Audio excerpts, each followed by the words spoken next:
में another video और आपका आज स्वागत so, आज है। जो वीडियो हम लेकर आए उसका टाइटल है real Rama and Krishna share real wisdom for today. तो चलिए देख लेते हैं ये वीडियो, लेकिन से पहले इस वीडियो चैनल का ओरिजिनल लिंक आपको हमारी वीडियो के डिस्क्रिप्शन मिल जाएगा। सब्सक्राइब के लाइक के शेयर को फॉलो कीजिए चैनल को, उसके अलावा लोग चैनल लिंक स्ट्रीम लिंक भी हमारी वीडियो के डिस्क्रिप्शन मिल जाएगा। सब्सक्राइब के लाइक के शेयर को फॉलो करें। चलिए देख लेते हैं ये video. I request you, ma'am, to please lead the conversation.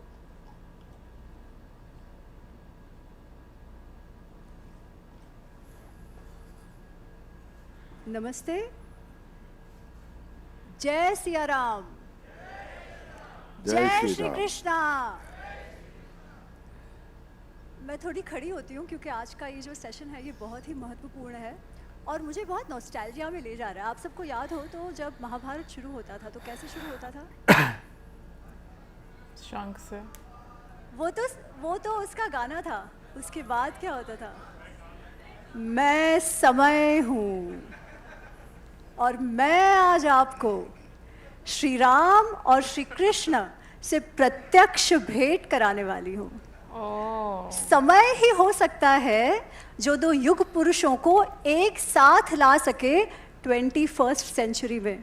तो आज मुझे वो समय वाली सी फील आ रही है। आज हमारे साथ यहाँ पर दो ऐसे व्यक्ति मौजूद हैं जिनका शायद लोगों को नाम ना पता हो, सही बात पर है। इन्होंने जो किरदार निभाए उनसे जाने जाते हैं। आप सबने देखा होगा, अरुण जी ने, नीतीश जी ने उन्हें इसके बारे में बात भी करी है कि जब ये जाते हैं तो लोग पैर छूते हैं, क्योंकि हमारे लिए प्रत्यक्ष राम, प्रत्यक्ष कृष्णा हमारे जनरेशन के लिए यही तो रहे हैं। और एक वो ज़माना था 1980s में जब पहली बार रामायण आई और रामानंद सागर जी ने इसके विषय में बात करी है कि कितना कठिन था उस समय 1980s में, जहाँ पे मेजॉरिटी हिंदू राष्ट्र जो है, उस समय वहाँ पर रामायण टीवी में करना, प्रस्तुत करना कितना कठिन था। उन्होंने कितना संघर्ष किया। उस समय से आज का समय जब हमारे राम अयोध्या आ गए हैं, अगले सप्ताह मंदिर संपन्न, पूर्णतः संपन्न होने वाला है, ध्वजारोहण होने वाला है। ये हमारे जीते जी हुआ है। तो we are the blessed generation, if I may. Mahabharat Ramayan की जो कथा है इतने वर्षों से चली आ रही है और आज भी हमें उतना ही इन्वॉल्व करती है, उतना ही रोचक हमारे लिए आज भी। ऐसी क्या बात है? हम सब उसके विषय में जानते हैं। कल गौतम जी ने कहा कि हमें इसका पाठ, उनको इनका पाठ उनके माँ के गोद में मिला था, जैसे हम सबको हुआ है। पर हमारे जनरेशन के लिए इन दो कथाओं को लाइव करने का काम, कूल बनाने का काम रामानंद सागर जी की रामायण और B.R. चोपड़ा जी की महाभारत ने किया है। तो आज का जो संवाद है हम उससे ही शुरू करेंगे, इन दो श्री राम श्री कृष्ण से शुरू करेंगे। और पहला प्रश्न मैं आपके लिए पूछती हूँ अरुण जी, वो समय जब रामायण टीवी पे लाना एक संघर्ष था और आज का समय, आपके लिए ये पूरी जर्नी हिंदुओं के लिए और भारतीयों के लिए कैसी लग रही है? आपका क्या विचार है इस पे? How do you see the evolution, if I may? जय श्री राम। आपने दो शब्दों का प्रयोग किया, हिंदुओं के लिए और भारतीयों के लिए। मैं एक शब्द पर ज़्यादा जोर देना चाहूँगा, भारतीयों के लिए। रामायण हमारा धार्मिक ग्रंथ है, एग्रीड, माना।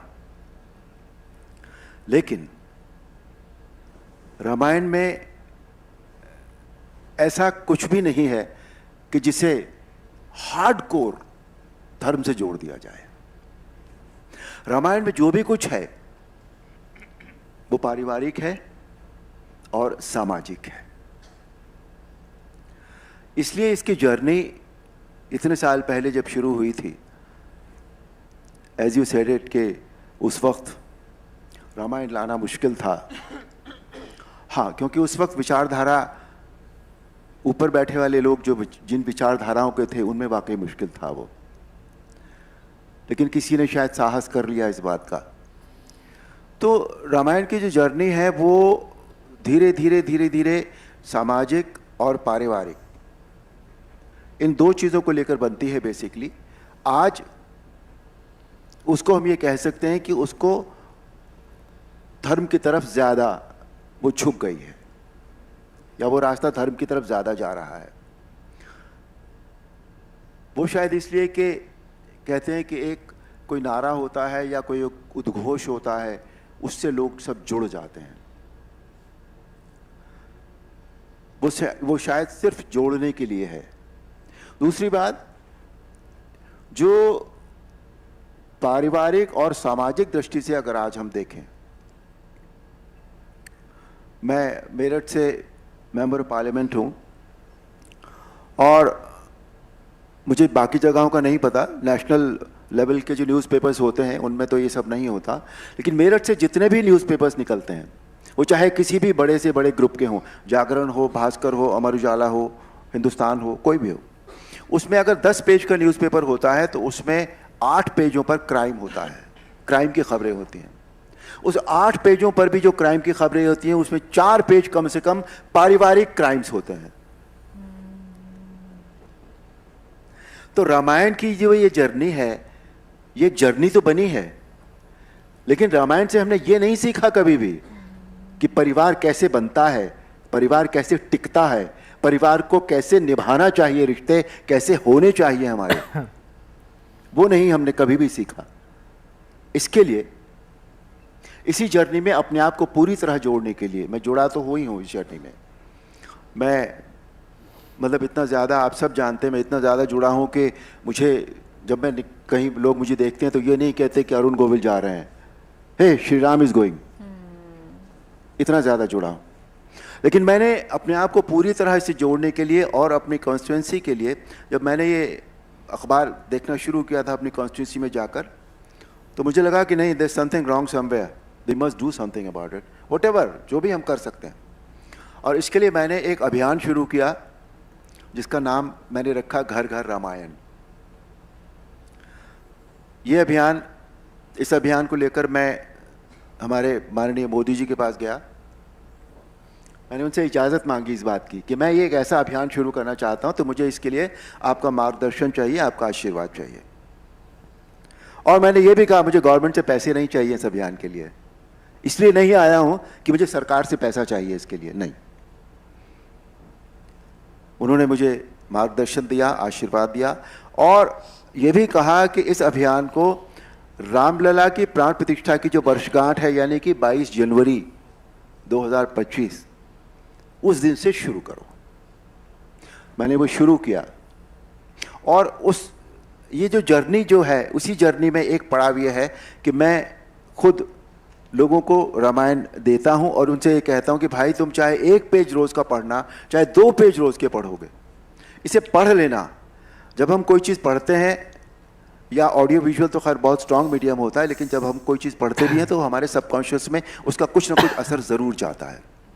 तो मैंने कहा ये पारिवारिक रिश्तों को ठीक करने के लिए और सामाजिक भेदभाव और रिश्तों को ठीक करने के लिए इससे अच्छा इस दुनिया में कुछ नहीं है। Ramayana is the ultimate for that. तो मैंने उस जर्नी में एक पड़ाव मैंने ये जोड़ा है अभी। बहुत बहुत ही बढ़िया। अमित जी, इसमें मैं एक चीज़ जोड़ना चाहता हूँ।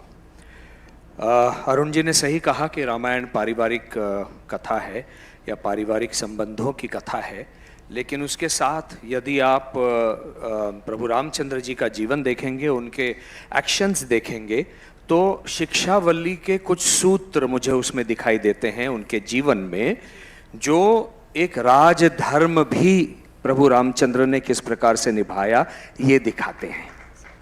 ये केवल पारिवारिक कथा नहीं है। मैं इनके वक्तव्य को थोड़ा आगे लेके जा रहा हूं।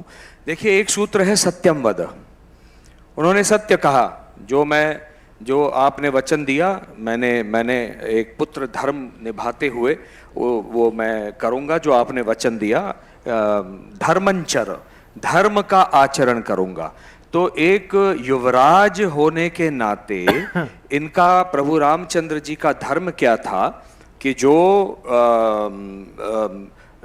प्राण जाए पर वचन न जाए, ये जो उस परिवार के लिए, उस राज्य के लिए कहा जाता था, वो सच हो, वो मिथ्या ना हो, इसलिए पिता के वचन को मैं निभाऊंगा और 14 वर्ष के वनवास में चला जाऊंगा, है ना।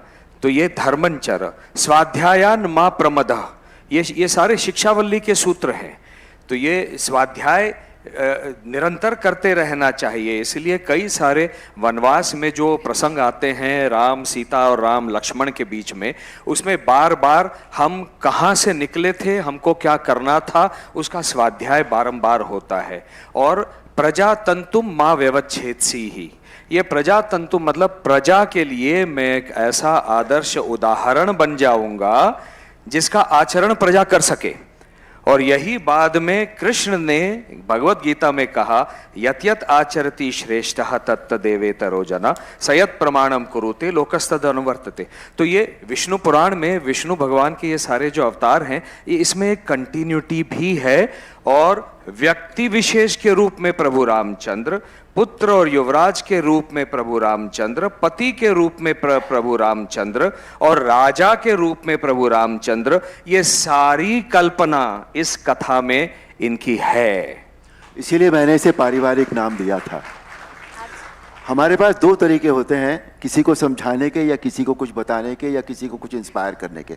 या तो हम ये कहें कि सुनो तुम ऐसा करो, तुम ऐसा करो, तुम ऐसा कर लो, तुम ऐसा कर लो, तुम ऐसा कर लो। नहीं,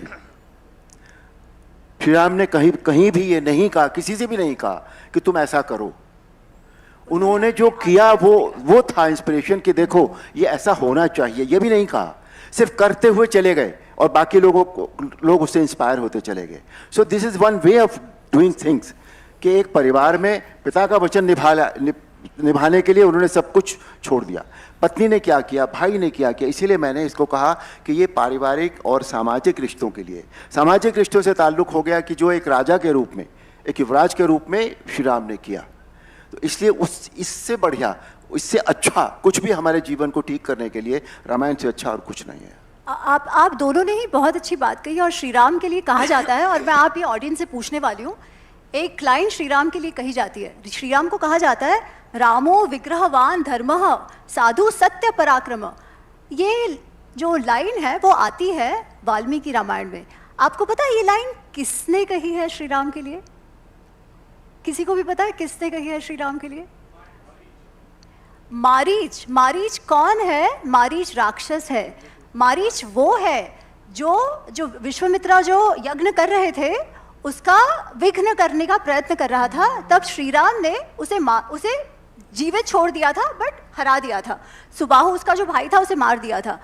आप ऐसे बनो कि आपके जो दुश्मन है, जो शत्रु है, वो भी ये कहे कि राम जो है वो धर्म का मूर्तिमंत प्रतीक है। हर क्षेत्र में, हर रिश्ते में उन्होंने धर्म को निभाया है। इस पर मैं वापस आऊंगी आपके पास अरुण जी, इस धर्म की परिकल्पना को समझने के लिए। पर उसके पहले मैं आपके पास जाना चाहती हूँ नीतीश जी, युद्ध तब भी हुआ, संघर्ष आज भी चल रहे हैं। जो वो युद्ध हुआ उसमें नहीं तो नहीं 50 लाख लोगों की मृत्यु हुई, देहांत हुआ। आज भी लोग पूछते हैं क्या इतना विनाश करने की आवश्यकता थी? और अगर तब ऐसा था तो आज उसे कैसे देखा जाए? क्योंकि युद्ध के नॉर्म्स बदल गए हैं, युद्ध के तरीके बदल गए हैं। तो अगर श्री कृष्ण आज होते तो हमारे इस जनरेशन के लिए वो क्या मैसेजेस देते? सबसे पहले तो आज हमको फिर से एक बार धर्म की परिभाषा को समझना होगा। वो युद्ध भी हुआ किस धर्म की संस्थापना के लिए और किस धर्म को बचाने के लिए हुआ। आज भी जो युद्ध हो रहे हैं किस धर्म को बचाने के लिए हो रहे हैं, किस लिए हो रहे हैं। धर्म की परिभाषा दुर्भाग्य से आज हो गई है रिलीजन। रिलीजन धर्म नहीं है। सनातन संस्कृति ने जिसे धर्म माना, यस्यात् धारण संयुक्तः स धर्म इति निश्चय, ये उसकी परिभाषा है ना। धर्म वो है जो समाज को जोड़ के रखे, स इति निश्चय, और निरंतरता से चलता रहे, विकास करता रहे। विकास किसका करना है? उन मूल्यों का करना है जो व्यक्ति विशेष में है। व्यक्ति विशेष के मूल्यों का विकास होगा तो समाज विकसित होगा आध्यात्मिक रूप से। वैसे ही राष्ट्र विकसित होगा। अभी आपने कहा था, बैठे हुए विदुर नीति की बात की थी। विदुर नीति ने तो विदुर जी ने बड़ा सम्यक कहा है उसमें कि if you need to sacrifice your son for the society, sacrifice him. If you need to sacrifice a society for the nation, sacrifice it. For what? For the protection of dharma. वो धर्म जो है वो मानवीय मूल्य हैं, जो कर्तव्य निष्ठा है वो धर्म है। धर्म की परिभाषा बहुत व्यापक है रिलीजन से। हम कर्तव्य बोध को धर्म मानते हैं, हम आचार धर्म को धर्म मानते हैं। यहाँ पर गृहस्थाश्रम में एक पति पत्नी का धर्म होता है, ब्रह्मचर्य आश्रम में, आश्रम व्यवस्था में धर्म की परिभाषा अलग है कि नहीं? प्रकृति धर्म है, तो प्रकृति धर्म, प्रकृति भी निभाती है, मनुष्य को भी निभाना है। तो धर्म की ये जो इतनी व्यापक परिभाषा है, इसके लिए आज युद्ध नहीं हो रहे हैं। तो ये जो मैंने कहा इति निश्चय, निरंतरता से विकास होना चाहिए। वो विकास संख्यात्मक नहीं होता। जैसे औरंगजेब ने कहा था, काबुल से कन्याकुमारी तक मोमीन मोमीन मोमीन, ये संख्यात्मक विकास है। आज भी वही हो रहा है, संख्यात्मक विकास हो रहा है कन्वर्जेंस के माध्यम से। क्वालिटेटिव विकास होना चाहिए, जिसको एकात्म मानववाद कहा। व्यक्ति का विकास हो एक बेहतर व्यक्ति बनने के लिए, ताकि समाज अच्छा बने, आध्यात्मिक रूप से बने। जब ये नहीं होता, भौतिकवाद से और गलत परिकल्पनाओं में आकर यदि धर्म का प्रचार प्रसार हो, तो आज के जो ये दुख दिखाई दे रहे हैं ये आपको दिखाई देंगे। और व्यक्तिगत रूप पे जो भौतिकवाद के पीछे चलते चलते चलते हम लोग जा रहे हैं, जहां पर भौतिकवाद गलत नहीं है। स्वयं स्वामी विवेकानंद जी ने कहा है, 4 पुरुषार्थों में धर्म, अर्थ, काम और मोक्ष, ये 4 पुरुषार्थ सनातन हिंदू सभ्यता के हैं। अरुण जी ने भारतीय कहा, मैं उनके शब्द को और व्यापक करना चाहता हूं, सनातन हिंदू सभ्यता। सनातन हिंदू सभ्यता में भारतीय भी आते हैं, और डेविड फ्रोले जो स्वयं को वामदेव शास्त्री कहलाते हैं, और रॉबर्ट स्वोबोडा भी आते हैं जो इंडोलॉजी के बहुत बड़े विशेषज्ञ हैं। तो ये लोग भी सनातन हिंदू सभ्यता में आते हैं, वो भारतीय नहीं होंगे मूल से, जन्म से। तो सनातन हिंदू सभ्यता को विकसित करने के लिए जो हमको करना है वो धर्म है, क्योंकि सनातन हिंदू सभ्यता ही है जो वसुधैव कुटुंबकम की परिकल्पना विश्व को देती है। और इसीलिए ये देश सनातन काल से, अनादि काल से, सनातन क्या है? सना आतनोति इति सनातनः। प्राचीन काल से, अनादि काल से जो परंपराएं, जो नैतिक मूल्य, जो मानवीय मूल्य चले आ रहे हैं, जो मनुष्य समाज को और विश्व को विकसित करे और शांतिप्रद ले जाए, वो सनातन है। वो केवल भारतीय है और वो सनातन है। बहुत सुंदर। मैं आपसे अभी भी जो बहुत प्रैक्टिकल सीख है वो उसके लिए मैं वापस आपके पास आऊंगी, पर उसके पहले इसी टॉपिक को आगे बढ़ाते हुए अरुण जी, जैसे मैं कह रही थी कि श्री राम को कहा जाता है रामो विग्रहवान धर्म। हमने उनके राजा होने की बात कही। वाल्मीकि जी कहते हैं कि उनके समय कैसा था? रामो रामो रामेति प्रजानाम अभवन कथा। जब वो श्री राम राज्य करते थे, तभी पूरे समाज में राम राम राम, जो वो करेंगे उसका लोग अनुसरण करते थे। तो ऐसा क्या था उनमें? राम भूतो जगत भूताम, जब राम है तो जगत है। ऐसा क्या था श्री राम में कि लोग उनके पीछे उस समय भी इतने, पागल तो नहीं कह सकती मैं, बट इतना उनकी बात क्यों मानते थे? ऐसा पागल क्या हैं? प्रभु रामचंद्र के पीछे पागल रहे, अच्छी बात है। हाँ। अभी भी पागल हैं। अभी भी है, एब्सोल्युटली। जो है वो अभी भी पागल है। इनकी पत्नी यहाँ नहीं है, वरना बहुत मार पड़ती।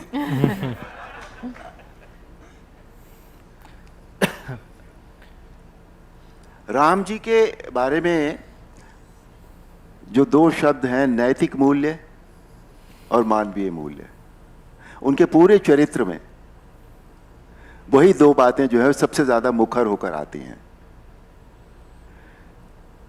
जो पारिवारिक मूल्य थे, परिवार के मूल्य थे, वो मानवीय मूल्य थे। नैतिक मूल्य जो है वो परिवार के लिए भी काम में आते हैं और सामाजिक मूल्य भी काम में आते हैं। तो शुरू से यदि हम उनका जीवन देखें, जो उन्होंने लीलाएं करके हमें दिखाया, सारे जगत को दिखाया उन्होंने, उसमें हर जगह कभी भी उन्होंने अपने आप को किसी दूसरे के ऊपर थोपने की कोशिश नहीं की, प्रेशराइज करने की कोशिश नहीं की। बचपन से ही अगर देखें तो भाइयों के साथ जो उनका प्रेम रहा, जो व्यवहार रहा, कि खुद बड़े होकर न जीतते हुए भी न जीते, लक्ष्मण को जिता दिया, भरत को जिता दिया भाइयों में, छोटे जब थे खेल खेल में। गुरुकुल गए तभी भी यही हुआ। सामाजिक भेदभाव उनके जीवन में नहीं था। उनके जीवन में जो हम सो कॉल्ड आजकल नेगेटिव कहते हैं कि नेगेटिव बात है ये, वो कहीं कुछ थी ही नहीं बिल्कुल भी। और उसी लिए शायद उनके उस समय भी, एज यू सेड इट, कि लोग पागल रहे होंगे उनके पीछे। हर चीज़ उनकी जो है वो एग्जाम्पलरी है। हर चीज़ यदि हम पॉजिटिव होकर सोचें तो ये लगता है कि नहीं यार, ऐसा ही होना चाहिए व्यक्ति को। जो इस व्यक्ति ने किया यही है ठीक। हम करें या ना करें वो एक अलग बात होती है, लेकिन देखकर लगता ज़रूर है, उनकी बातों को सुनकर, उनके वचनों को सुनकर, उनके व्यवहार को देखकर, उनकी लीलाओं को देखकर, किसी भी क्षेत्र में आप ले लें तो हमेशा यही लगता है कि नहीं, व्यक्ति यही ऐसा ही होना चाहिए, यही पॉजिटिविटी है, यही मूल्य होने चाहिए। इसलिए लोग उनके पीछे पागल थे, और आज भी इसीलिए जो लोग पागल हैं वो वाकई पागल हैं उनके पीछे। इसी को लेकर एक मिनट में ये प्रश्न इसी समय पूछना चाहती हूँ, क्योंकि हमेशा मुझे पूछा जाता है, स्पेशली लड़कियों से बहुत पूछा जाता है, पर इसके लिए मैं आपका विचार चाहती हूँ। परिवार में इतने परफेक्ट थे, फिर सीता जी को क्यों छोड़ा? परिवार में इतने परफेक्ट थे, और मैं मानती हूँ, मैं इस पे बात करती हूँ, पर क्योंकि मुझे पूछा जाता है तो मैं इस पे आपका भी मंतव्य चाहती हूँ। सीता जी के साथ अन्याय क्यों किया? ये प्रश्न सबके मन में आता ही रहता है, और आप स्वयं श्री राम का किरदार निभा चुके हैं, तो आपके द्वारा मैं चाहती हूँ लोगों तक वो मैसेज पहुंचे। सीता जी के साथ अन्याय क्यों किया? अच्छा सवाल है, और ये बहुत ज़्यादा कंट्रोवर्शियल रहा है। राम जी के जीवन में 2 बातें कंट्रोवर्शियल रही हैं, एक तो बाली वध और एक सीता का निष्कासन। कभी कभी क्या होता है, बाली का वध तो अब हम बात नहीं करेंगे क्योंकि आपने पूछा नहीं है। सीता का जो निष्कासन है वो उस वक्त के जो सामाजिक मूल्य रहे होंगे उनको ठीक करने के लिए या उनको बताने के लिए था ये, कि एक, और पहली बात यह कि उस समय वो राजा थे। राजा का जो कर्तव्य होता है वो सबसे पहले प्रजा के लिए होता है, परिवार के लिए बाद में आता है। तो प्रजा को उनके परिवार के किसी भी सदस्य की वजह से कोई ऐसी बात न उनके मन में आए, इसके लिए एक धोबी के कहने पर, एक धोबी के इल्जाम लगाने पर उन्होंने सीता जी को निष्कासित कर दिया। ये एक राजा का कर्तव्य था, ये एक पति का कर्तव्य नहीं था। पति उनकी परिभाषा के अनुसार, उस समय की परिभाषा के अनुसार राजा से बाद में आता था, इसलिए ये निष्कासन हुआ। और इसलिए अब हम इसे आज की दृष्टि से देखें या महिलाओं की दृष्टि से देखें तो अन्याय था, ये पक्की बात है। लेकिन उस वक्त में ये अन्याय नहीं था, ये उनकी एक लीला थी कि राजा सर्वोपरि होता है, पति बाद में होता है। आप ही की बात को और थोड़ा आगे बढ़ाते हुए मैं कहना चाहती हूँ कि जो अर्जुन ने फेस किया, जो धर्म संकट, इसको थोड़ा सा जोड़ दूं ताकि लोगों, क्योंकि ये बहुत कंट्रोवर्शियल प्रश्न हमेशा से रहा है। मैंने भी 2 बार रामायण की, इनकी ऊंचाई को छू नहीं पाया। ये मेरे बड़े हैं, सत्य कह रहा हूं, राम तो यही हैं।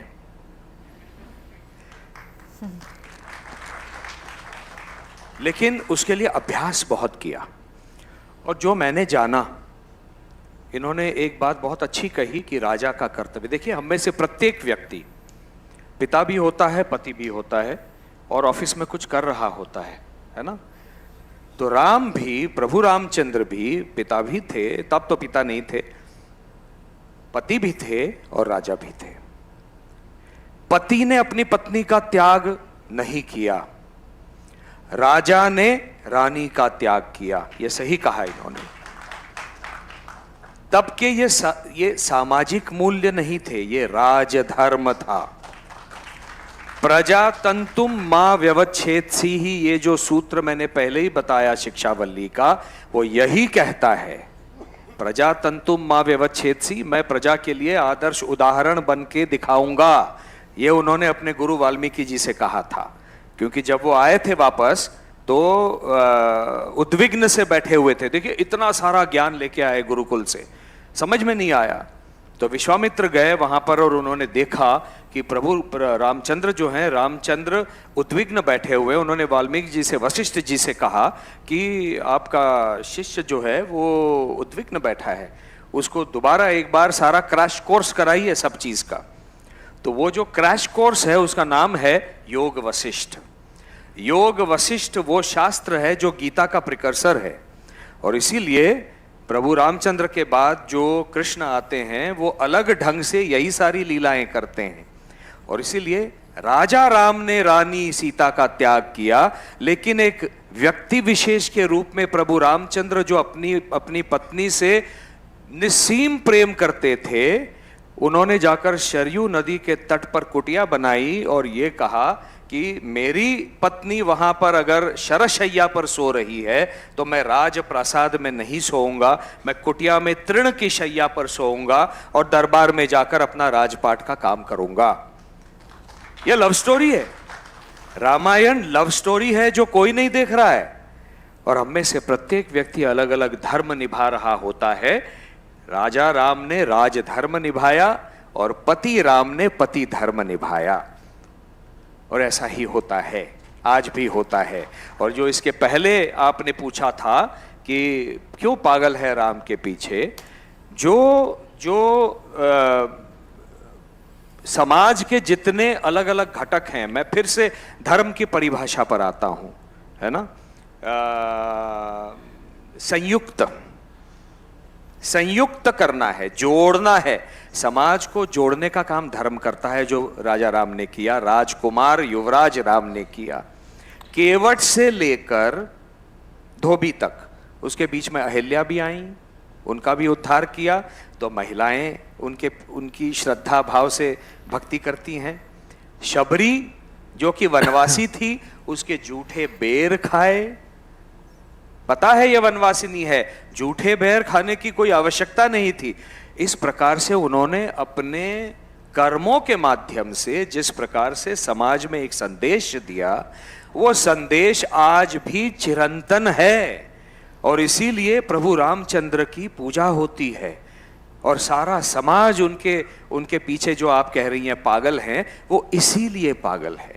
और वही कार्य बाद में जाकर कृष्ण ने किया, वो चाहे कुब्जा हो या उनकी वो माखन चोरी की लीला हो, जहां चारों वर्णों के बच्चों को एक साथ करके ब्राह्मण, क्षत्रिय, वैश्य और शूद्र वर्णों के बच्चों के कंधों पर ऊपर चढ़ते हुए उन सब का प्रतीक मैं हूं, इसलिए वो जो नवनीत है उस पर सबका अधिकार है, इसलिए उसको फोड़कर नीचे लाऊंगा और सब में बांट दूंगा। ये वही कार्य प्रभु रामचंद्र का श्री कृष्ण भगवान ने किया है। नरकासुर के जेल में से 16,100 स्त्रियों को जो छुड़ाया, और उन्होंने जब कहा कि ये वो समाज है जहां एक धोबी सीता मैया के ऊपर शंका ले सकता है, संदेह कर सकता है उनके चरित्र पर, तो हम तो नरकासुर की जेल में रहकर, कारागार में रहकर आई हैं, हमारा इस समाज में स्थान क्या होगा। इसलिए उन्होंने उनको सामाजिक स्थान देने के लिए नाम मात्र सांकेतिक रूप से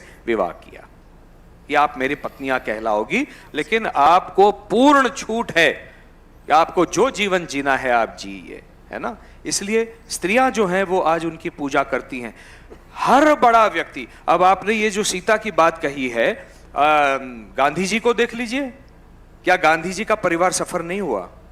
उनके बच्चों को, स्वयं गांधी जी बैरिस्टर होके आए इंग्लैंड जाके, उनके बच्चों को अंग्रेजी स्कूल तक में नहीं डाला। अगर वो अपने बच्चों को अंग्रेजी स्कूल में डालते तो वो जो राजनीति कर रहे थे उसका विपर्यास नहीं होता, उसके विपरीत नहीं होता। तो राजधर्म निभाते निभाते प्रत्येक व्यक्ति को त्याग करना पड़ता है, जो प्रभु रामचंद्र ने किया। बहुत बहुत बढ़िया।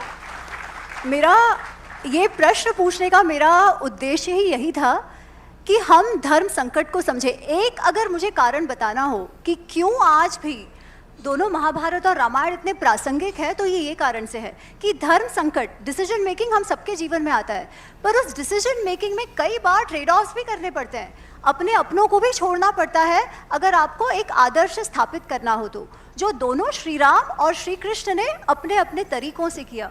जब धर्म संकट की बात आती है तो अर्जुन की बात तो आती ही है।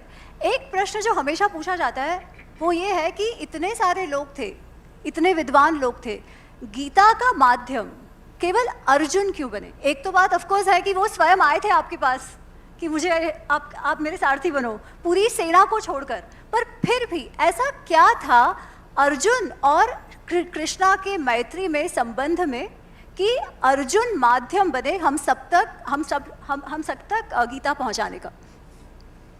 एक तो दोनों समवयस्क थे, भीम और युधिष्ठिर कृष्ण से बड़े थे, तो वो बड़े भैया ही कहते थे। तो अर्जुन समवयस्क थे और किसी के साथ मित्रता क्यों है? मित्रता तो बस होती है तो है, नहीं है तो नहीं है। और अगर उसके कारण ढूंढने पड़ जाएं तो वो ट्रांजैक्शन होता है कि नहीं? अब आप और हम मित्र हैं, है कि नहीं है? बताइए क्यों है? ऑफ कोर्स कोई ट्रांजैक्शन नहीं है। सुनो, बताइए क्यों? देखिए ये तो फैन वाला बात है। आप दोनों के लिए तो मैं फैन हूँ, मित्र आप कह रहे हो, ये आपका बड़प्पन है। नहीं, तो मेरा, और देखिए कृष्ण त्रिकालदर्शी थे, उनको ये पता था कि ये समय आने वाला है, और इसीलिए पांचाली का विवाह जो उन्होंने कह दिया कि पांचों से होना आवश्यक है, वो उसको भी उन्होंने सम्यक ठहरा दिया। और उनको पता था कि एक समय ऐसा आएगा, क्योंकि कर्ण के बिना दुर्योधन ये युद्ध कर ही नहीं पाता, और कर्ण की तोड़ जो है वो केवल अर्जुन के पास थी और किसी के पास नहीं थी, क्योंकि कर्ण के पास भीम और अर्जुन, इन दोनों के जो शरसंधान की ताकत थी वो कर्ण के अकेले में थी, और इसीलिए अर्जुन एक माध्यम बना। दूसरा, उसने गांडीव नीचे रख दिया। ये जो क्षुद्रम हृदय दौर्बल्यम, हृदय की दुर्बलता का उसने जो प्रकटन किया, वो एक माध्यम बना, एक कलयुग के लिए धरोहर छोड़ जाने के लिए। ये वेद और उपनिषदों के उपवनों के चुने हुए पुष्पों का गुलदस्ता है श्रीमद् भगवत गीता इति स्वामी विवेकानंद। और इसीलिए अर्जुन माध्यम बना। लेकिन अर्जुन ही माध्यम नहीं बना, वो सुनाई किसने? संजय ने। सुनी किसने अर्जुन के अलावा? धृतराष्ट्र ने। और वो धृतराष्ट्र पहले ही श्लोक में क्या कहते हैं? धर्म क्षेत्रे कुरुक्षेत्रे समवेता युयुत्सवा। कुरुक्षेत्र को वो धर्म क्षेत्र कह रहे हैं, अर्थात कुरुक्षेत्र रणांगण है, उनको पता है यहां तो ब्लड बाथ होने वाला है, मृत्यु यहां पे मंडरा रही है, ये उनको पता है। लेकिन ऐसे कुरुक्षेत्र रणांगण को भी, रणभूमि को भी उन्होंने धर्म क्षेत्र कहा। इसी में ही निहित है कि उन्हें पता था कि ये युद्ध धर्म युद्ध है, ये धर्म की रक्षा के लिए किया जा रहा युद्ध है। इसलिए सुना अर्जुन ने, जिसमें क्षमता है कर्तव्य बोध निभाने की, जिसमें क्षमता है योगस्थः कुरु कर्माणि करने की, योग को प्रकटन करने की। लेकिन ऐसे भी व्यक्ति को सुनाया जिसका नाम था धृतराष्ट्र, जो सबसे बड़ा विलन है महाभारत का, क्योंकि वही एक वो व्यक्ति है, वो रोक सकता था द्रौपदी का चीरहरण, वो रोक सकता था या चौपड़ की वो जो खेल जो मनोरंजन के लिए किया जा रहा था, और जो रोक सकता था ये भारतीय युद्ध।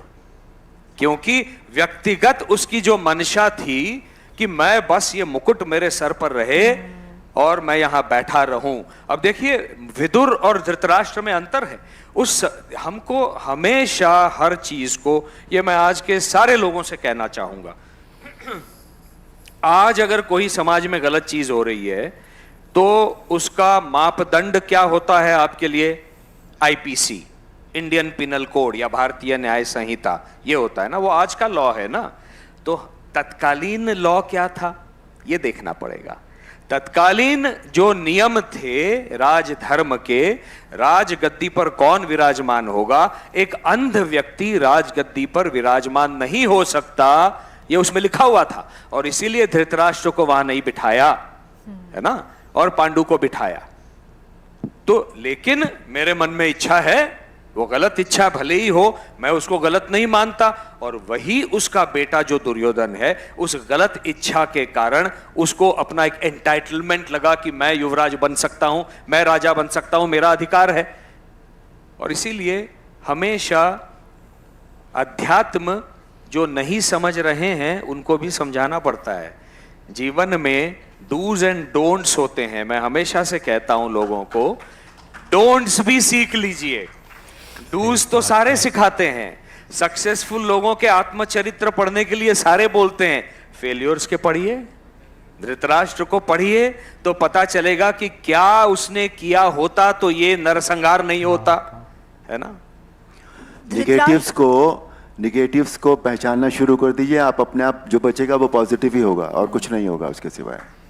एक्चुअली इस धृतराष्ट्र को जो जब वैशंपायन कह रहे हैं, वो कह रहे हैं कि दुर्योधन क्या है, मन्युमय महाड्रुम, रेज का बड़ा सा वृक्ष, अधर्म का वृक्ष है, जिसका मूल धृतराष्ट्र है। ये वैशंपायन जी कहते हैं, व्यास जी कहते हैं। हमारे पास लास्ट के 5 मिनट है, मुझे बहुत कुछ पूछना था, पर आप दोनों से मैं क्विकली एक एक प्रश्न पूछना चाह रही हूँ। सेम प्रश्न है दोनों के लिए।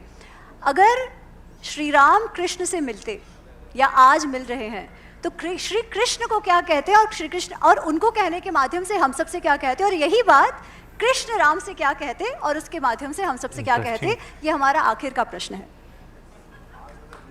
आज अगर मिलते की बात करिए ना, आज मिलते कि भाई तब जो कभी भी मिलते तो क्या कहते एक दूसरे से, उनके जीवन के बारे में, धर्म के बारे में, जो भी। अगर कृष्ण मिले तो आप क्या कहेंगे? ये बहुत सोचना पड़ेगा मुझे तो बहुत सोचना पड़ेगा, बिकॉज राम जी ने जो है ये बहुत कम बोला है बेसिकली। कृष्ण ने बोलने के सिवाय और कुछ किया नहीं। बोलकर सब कुछ कर दिया। एक बार रथ पर चढ़े तो बोलना शुरू किया, तो फिर बोलते ही रहे। और श्री राम ने बिल्कुल भी नहीं बोला है बेसिकली, वो चुपचाप रहकर अपना काम करते चले गए हैं। तो आज क्या बोलते? आज तब नहीं बोला तो आज तो बोलिए। तब नहीं बोला, आप मुस्कुराते रहे, हम भी पागल होते गए। तब मैं कृष्ण नहीं था, इनको देखता था टीवी के ऊपर, क्या सुंदर मुस्कुराते थे। अब बताइए, सिर्फ मुस्कुराने से कोई पागल हो सकता है तो बोलने की क्या जरूरत है?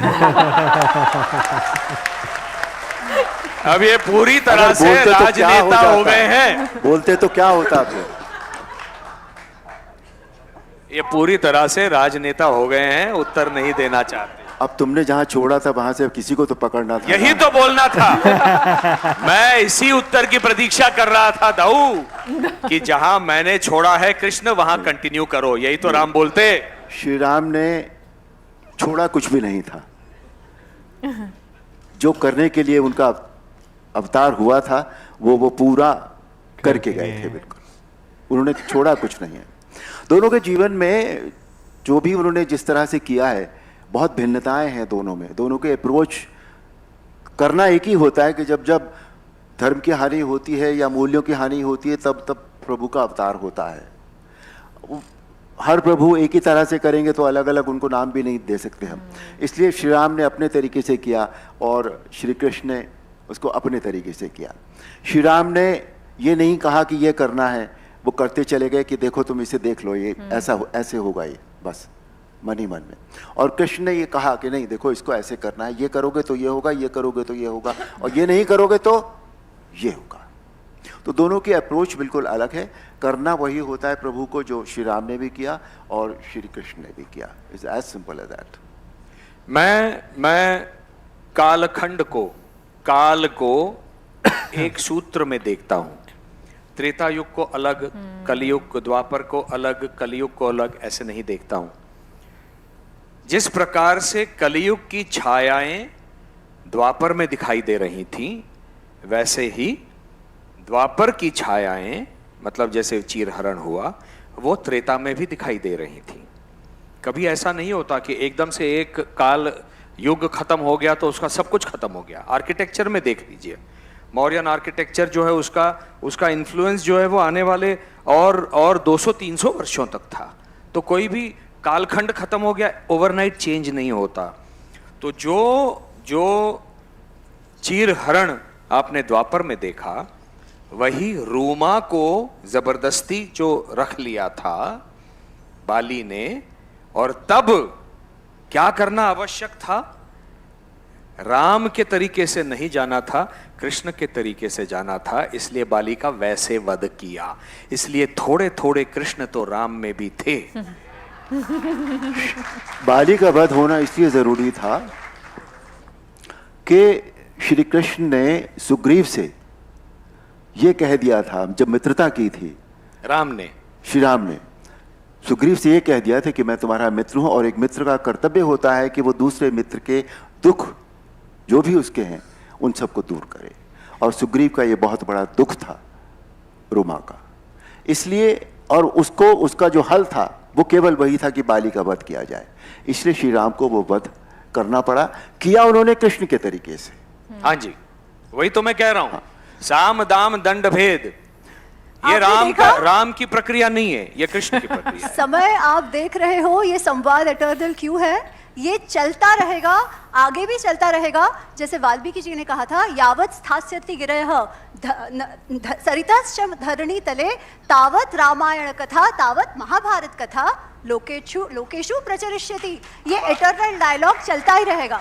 आप दोनों का आपने मुझसे उत्तर ही नहीं लिया कि मैं मिलता तो राम से क्या पूछता, मैं क्या कहता राम से, कृष्ण राम से कहते तो क्या बोलते? आपने राम के लिए बोल दिया ना, कृष्ण राम से मिलते तो क्या बोलते? अवश्य कहिए मुझे। वो धोबी को वनवास में भेज दो। बोल के अब तो बोलो, और धोबी को वनवास में भेज दो। और उसके लिए पता नहीं कितने धोबियों को और बहकाते कि इसे वनवास भेज दो। और अनफॉर्चुनेटली जो हम मानते हैं, वाल्मीकि रामायण में तो धोबी है भी नहीं। तो ये दूसरी बात है। खैर, बहुत बहुत आभार आप दोनों का, बहुत मजा आया। थैंक यू फॉर अब तो बता दीजिए आप इनकी मित्र क्यों हैं? श्री राम और श्री कृष्ण के मित्र, जो अर्जुन कहते हैं प्रज्ञानम ब्रह्म, कृष्ण को अर्जुन कहते हैं जब वो कहते हैं कि तुमने इतनी बड़ी सेना छोड़ दी और मैं तो अस्त्र शस्त्र भी नहीं उठाऊंगा, तुमने मुझे क्यों चुना? अर्जुन कहता है आपके पीछे यश रहता है, आपके पीछे धर्म रहता है, लड़ तो मैं सकता हूँ, मुझे वो यश और धर्म की कामना है। और यही इसीलिए ये मैत्री है, इसीलिए ये फैंडम है। Thank you प्रज्ञावान Brahma.